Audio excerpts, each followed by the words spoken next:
qu'il ne s'agit pas seulement de tuer la femme en tant qu'individu, mais c'est de tuer les femmes en tant que monde, en tant qu'univers. De détruire en fait tout ce qui constitue les femmes en tant que peuple, en tant qu'identité d'abord. Ça permet déjà de diversifier considérablement ce que on entendait d'abord comme féminicide. Après MeToo, on s'est dit que finalement, même dans les crimes individuels, on ne pouvait pas seulement parler que des partenaires intimes, comme si la violence féminicidaire, c'était toujours le fait d'un mari, d'un ex-mari, d'un compagnon, d'un ex-compagnon, que ça ne fonctionnait pas et qu'il fallait réintégrer en fait, dans la catégorie des assassinats extrêmement polymorphes.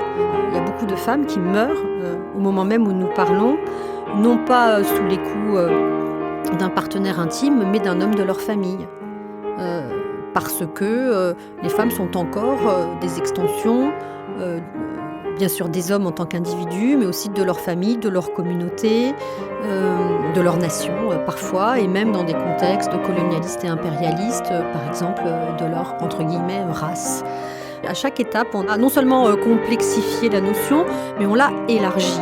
Avec ces différents niveaux d'élargissement, on arrive au continuum féminicidaire. Le féminicide, c'est un agrégat de violences. Et que ces violences, elles sont, pour certaines, très évidentes.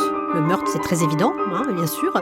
Pour certaines, pas du tout évidentes, et même tellement incorporées, tellement inconscientes, que, y compris les femmes, ont parfois du mal à les percevoir. Et elles sont, il faut un fort niveau de conscientisation, parfois pour comprendre qu'il y a des aspects du continuum féminicidaire que nous avons totalement incorporés. Et nous l'avons incorporé bien sûr parce qu'on nous l'a fait incorporer de force dans l'histoire. C'est-à-dire qu'il y a plusieurs étapes très importantes de domestication des femmes pour les obliger à entrer dans une féminité straight qui était bien sûr une féminité qui servait la domination masculine. Et ça, c'est très important. Et comme cette histoire a été perdue, parce que l'histoire a été racontée par les hommes, eh bien nous avons incorporé ça en croyant que c'était normal d'être comme ça. Bien non, ça ne l'est pas.